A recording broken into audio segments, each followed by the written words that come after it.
I know we've all heard this saying before, you reap what you sow. Therefore, we're going to take this, you reap what you sow. We're going to apply this right into how y'all grow your business. And I'm saying how you grow it in monumental fashion. But you're going to have to do something. And this week, we're going to talk about it. You must remove the weeds in order to grow your sales. You must remove the weeds to grow your relational client gardens.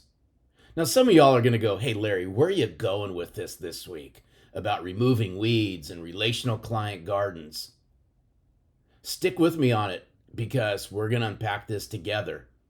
Because if you want healthy, harmonious, and heartfelt client relationships, then you must pay attention to the weeds. Now, I'm going to explain what the weeds are here in a moment. But weeds, right? Just like weeds in your garden and weeds in your lawn and so forth, we're all familiar with it. But weeds have a way of creeping into the garden. And we'll refer to the garden as your client relationships. And I do know this, and those that are familiar with gardening know this. Weeds choke the life out of fruitful growth. And they spread like crabgrass.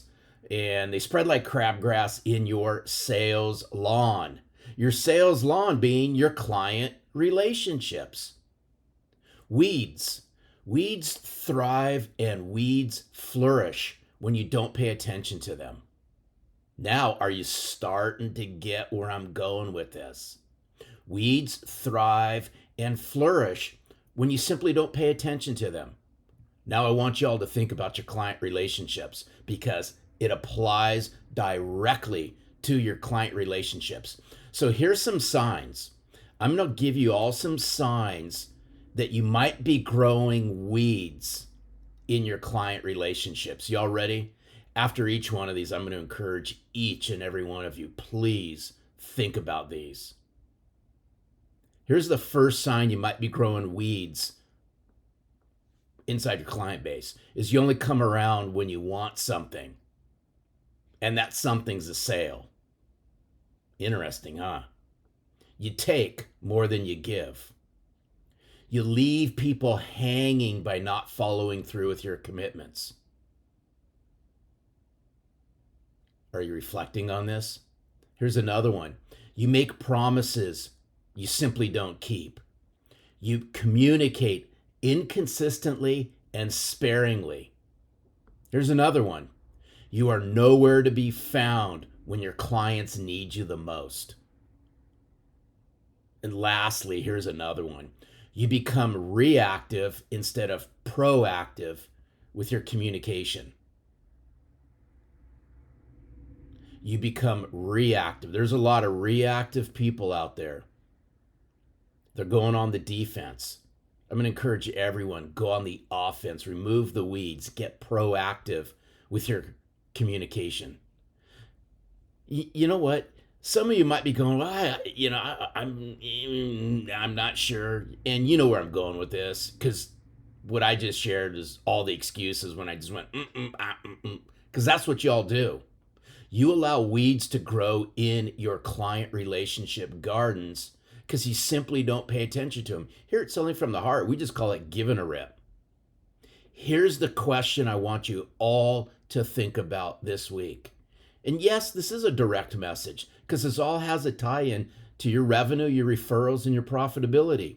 How many of you have walked into your relationship garden only to find that it has been decimated from neglect? Meaning no deposits of relational trust, and everything's overrun with weeds, and those weeds now are your competitors.